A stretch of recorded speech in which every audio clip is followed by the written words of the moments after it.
Hi friends, ப்ளவுஸில் வந்து நம்ம முன்பக்கம் மார்க் பண்ணும்போது நமக்கு அந்த டாட்டெல்லாம் பிடிக்கிறதுக்கு நமக்கு ஷோல்டரில் இருந்து நிப்பிள் பாயிண்ட் உள்ள அளவு வந்து கண்டிப்பாக நமக்கு தேவைப்படும்.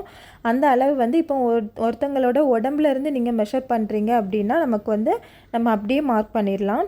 இல்லாமல் வந்து நமக்கு அந்த ஷோல்டர் டு நிப்பிள் பாயிண்ட் அளவெல்லாம் நமக்கு தெரியாது, எனக்கு அவங்களோட அப்பர் செஸ்ட் சைஸ் மட்டும் தான் தெரியும் அப்படின்னு உண்டுன்னா நீங்கள் அந்த அப்பர் செஸ்ட்டு மட்டுமே வச்சு ஃபார்முலா யூஸ் பண்ணி நம்ம ஷோல்டர் டு நிப்பிள் பாயிண்ட் வர உள்ள அளவு எவ்வளவுன்னு கண்டுபிடிக்கலாம். இதுக்கு வந்து என்ன ஃபார்முலானா நம்ம அப்பர் செஸ்ட் டிவைட் பை 4 போட்டுக்கோங்க. நம்ம ஷோல்டர் டு நிப்பிள் பாயிண்ட்டோட ஃபார்முலா வந்து அப்பர் செஸ்ட் டிவைட் பை 4. இப்போ உங்களுக்கு அப்பர் செஸ்ட் 36 இருக்குன்னா நீங்கள் வந்து அதை 4 டிவைட் பண்ணும்போது 9 இன்ச்சு கிடைக்குது. அந்த 9 இன்ச்சை நம்ம இந்த ப்ளவுஸில் எப்படி மார்க் பண்ணணும்னா மேலே வந்து நம்ம அரை இன்ச்சு தையலுக்காக ஷோல்டருக்கு விட்டுருப்போம்ல, அதுக்கு அப்புறம்ல இருந்து நீங்கள் மார்க் பண்ணிக்கோங்க. இந்த ஷோல்டரில் இருந்து இந்த நிப்பிள் பாயிண்ட் வர உள்ள அளவு தான் நமக்கு 9 இன்ச்சு. நம்ம அந்த நிப்பிள் பாயிண்ட்டை வந்து பேஸ் பண்ணி தான் சுற்றி தான் நம்ம வந்து நம்ம டாட்டை வந்து மார்க் பண்ணோம். அதனால் கண்டிப்பாக நமக்கு ஷோல்டர் டு நிப்பிள் பாயிண்ட் அளவு தேவைப்படும்.